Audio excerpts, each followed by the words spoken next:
Hello everyone, I'm from Netsol Water Solutions and today I'll tell you about how you can maintain your water softeners. We all know that a water softener is a device that softens hard water by eliminating the hard minerals, that is calcium and magnesium. In residential water systems, hard water increases the likelihood of limescale deposition. Pipes become clogged as a result of the limescale buildup, and the efficiency of hot boilers and tanks is lowered. Domestic water heating costs rise by roughly 15 to 20% as a result of this. Same happens in the industrial facilities. So, let me answer some of your questions regarding the maintenance. You must be thinking, when should a softening resin be replaced? When the water does not get soft enough, the first thing to look for is a problem with the salt or mechanical failures in the softener components. If these factors aren't to be blamed for, the softener resin or perhaps the entire softener may need to be replaced.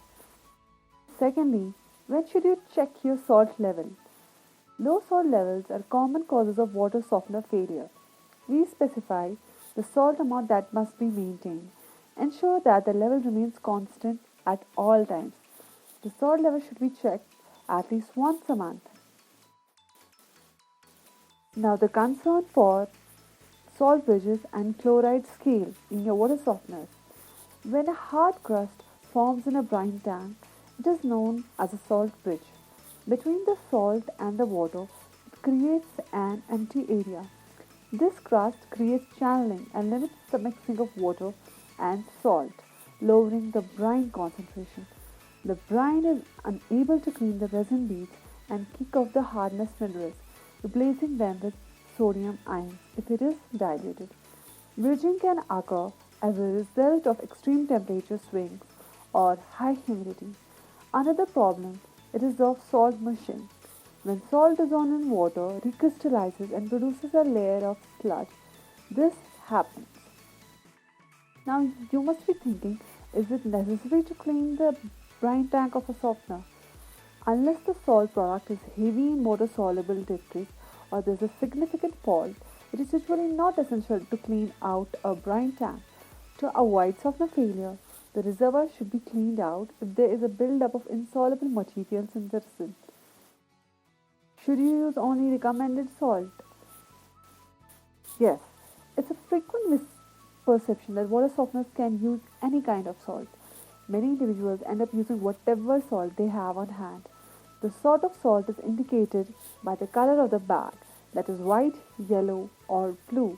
You must consider the user handbook to determine the most appropriate salt for your water softener. Following the recommended maintenance schedule can help your existing water softener work better. If any of the components are damaged or worn out beyond repair, it may be time to replace the water softener. So, when you are selecting a new water softener for your industry or house, be sure it fulfills your application needs. It's always best to get your water softener from us. We, as water and wastewater treatment experts, can help you with water reuse and conservation, as well as the optimization of existing water production and the design and building of new and energy efficient and environmentally friendly water treatment systems, including water softeners. For any queries, feel free to contact us. Also, like, share, and subscribe our channel for latest updates. Thank you so much.